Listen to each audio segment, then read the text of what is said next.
There's a very specific type of dread that belongs entirely to those hours between midnight and dawn. Oh, absolutely. The rest of the world is just totally shut down. Right. And imagine you are, you're fast asleep in your apartment.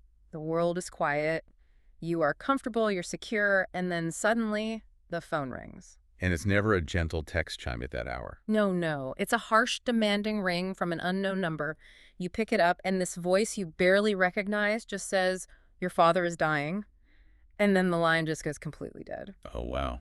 Yeah, that's terrifying. It really is. And that universal anxiety, the sudden, violent intrusion of a past you thought you had escaped, that's the foundation of the story we are unpacking in today's deep dive. Yeah, we are looking at this incredibly chilling narrative titled The Haunting of Blackwater Creek, or sometimes it's referred to as the bridge under Blackwater Creek. Exactly. And I want to make it clear to everyone listening, we're not just walking through a simple ghost story today. No, not at all. We're really dissecting the architecture of a psychological breakdown. We're exploring the heavy gravity of small town secrets and, looking at how our own unresolved memories can literally warp our reality. What's fascinating here is how the author immediately weaponizes that midnight phone call, like right off the bat, to pull us into the psychology of the protagonist, Ethan Carter. Right, because Ethan isn't just some random guy getting a scary call. Exactly. He's someone who spent 20 years painstakingly building this massive wall between his present and his past. Like at 19, he had this brutal relationship-severing fight with his parents. Oh, man. Yeah, and he just fled his hometown of Black Hollow, West Virginia. He carved out this highly successful, very insulated life in New York City. He genuinely believed he had outrun his history. But then, that single weak-voiced phone call proves that geography is just a terrible cure for trauma. That's a great way to put it. Yeah. Geography cannot fix that. Right. So against every ounce of his better judgment, he gets in his car and he drives south. And I want to look closely at the geography of that drive because the environment itself tells a story here. It really sets the mood. It does. The author creates this intense atmospheric descent. So Ethan is driving through the mountains in the dead of night and the rain is just violently slamming against the windshield. And the deeper he gets into West Virginia, the more the world seemed to just fall away. Yes. The traffic disappears, the people vanish. Eventually, there aren't even any signs of animals. There's just this ocean of endless trees and a thick, suffocating gray fog that just swallows the headlights. It creates this profound sense of isolation. Like it's isolating Ethan from the modern world before he even crosses the town line. Right. It strips away all his modern defenses. And then, when he finally pulls into Black Hollow, he is confronted with a town that is perfectly frozen in time. Literally frozen. It's the same gas station, the same rusted diner on Maple Street, the same church. But the author makes this crucial distinction here, which I love. The town doesn't look abandoned. It looks, in the author's words, occupied by silence. Occupied by silence. That's such a heavy phrase. It is. It implies the silence is this active, heavy presence.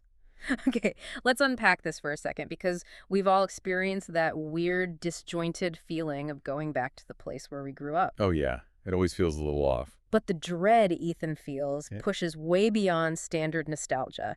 Like it's less like putting on a childhood jacket that doesn't fit anymore and more like walking onto a theater stage built to look exactly like your childhood home. Oh, that's a brilliant analogy. Right. The props are all perfectly placed, but the director is missing and the background actors are just glaring at you in dead silence, waiting for you to realize you're the only one who doesn't know the script. And you really feel that with the locals.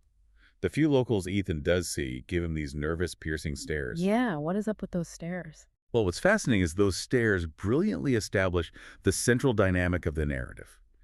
Ethan is an outsider in his own history.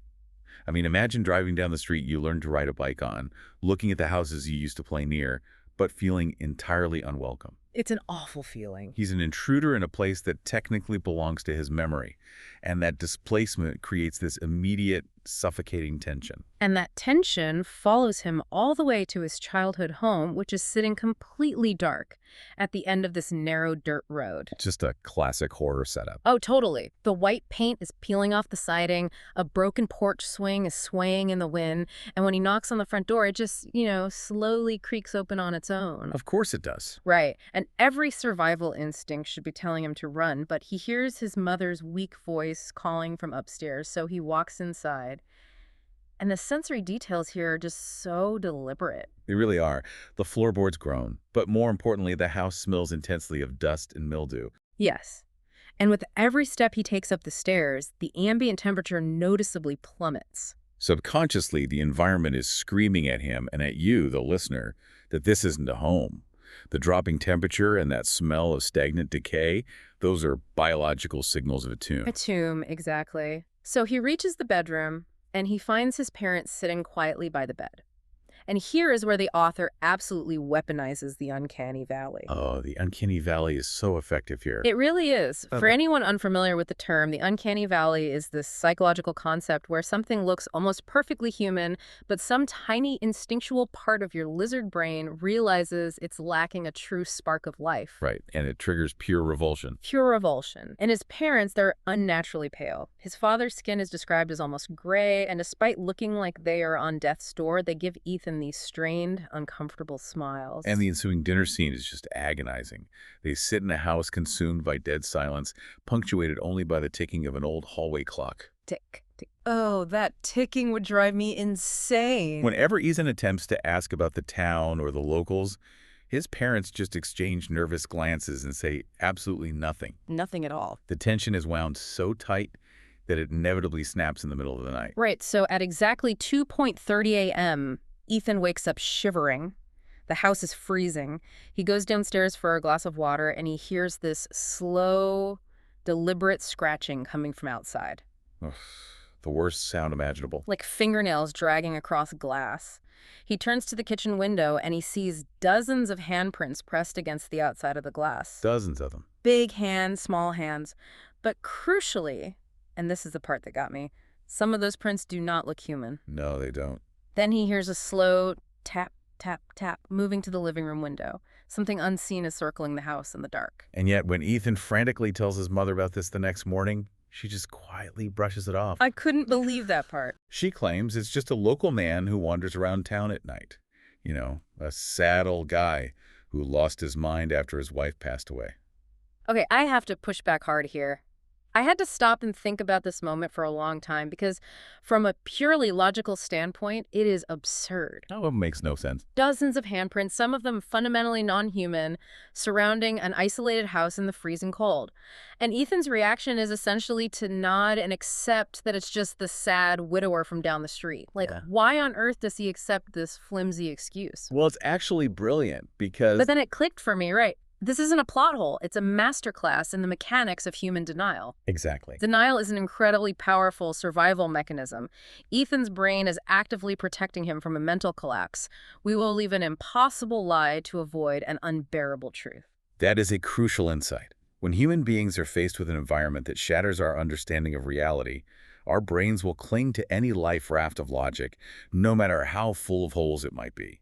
He is choosing to swallow this lie because the alternative is accepting that his reality is fracturing. Right, and Ethan desperately needs normalcy, which is what drives him to seek out a local bar just outside of town to meet up with some childhood friends. Yeah, and the bar scene provides this brief, deceptive exhale. There's music, people are laughing, glasses are clinking. It feels safe for a second. It does. But then his old friend Mason pulls him aside and the laughing instantly stops. Mason looks deadly serious and tells Ethan he must go home before midnight because he has to cross Blackwater Bridge. And suddenly the entire bar goes completely silent. Right. So what is the history here? Well, the town shares this massive collective trauma rooted in the dark history of Black Hollow. Back in 1889, the town was the site of a horrific massacre near Blackwater Creek during a violent protest. 1889, okay. Dozens of people vanished overnight. A few bodies were found floating beneath the bridge, but many were never recovered. So the local lore insists the spirits never left. Of course. Anyone driving over the bridge after midnight risks hearing the screaming, seeing figures in the fog, or just disappearing entirely. Okay, here's where it gets really interesting to me. Let's look closely at the architecture of the town's history here because there is a massive, glaring timeline paradox woven into the narrative. Oh, the timeline paradox is wild. It's huge. We know Ethan left town 20 years ago. The story's set in October 2018, which means he left in 1998 at the age of 19. Right, the math is straightforward. He grew up in that house in the 1980s and 90s, but the narrative later reveals that his parents actually died in the 1889 massacre. Yes. How does a 19-year-old in 1998 have parents who died over a century prior? We really have to ask, like, is this a literal supernatural time slip, or were the parents Ethan remembers from 20 years ago actually ghosts raising a human child? Such a great question. Or consider the alternative, which is how psychological horror frequently handles the concept of time. In folklore, time is rarely linear. Trauma operates more like a whirlpool than a straight line on a calendar. A whirlpool. I Yeah. like that. The narrative uses the year 1889 not as a strict historical date, but as the genesis point of a curse. That massacre is the original sin of Black Hollow. It infected the geography. Oh, wow. This curse traps everyone in a cycle of grief, completely blurring the lines between a century ago and yesterday. Ethan's personal memory of his childhood and the town's historical trauma have basically collapsed into one another. Man, that structural collapse makes the horror feel completely inescapable. So Ethan, armed with his denial, just ignores Mason's warning. He leaves the bar at exactly 3:07 a.m. and heads back toward the house. Big mistake. Huge! He's driving through fog so thick it looks like smoke, and as he approaches Blackwater Bridge, he sees a little girl standing perfectly still in the middle of the road, crying. He stops the truck and steps out. And the moment his foot hits the pavement, the crying stops, replaced by a deafening, heavy silence. That silence again? Right. The girl looks up at him, and her eyes are just fundamentally wrong. They're completely dark and empty. She whispers, "My parents are missing." Ethan, trying to be the rational adult here, asks where she saw them last. Right, trying to apply logic to a nightmare. Exactly, but she doesn't say a word. She just points down to the creek below. Ethan looks over the edge of the bridge and sees two bodies floating face down in the black water.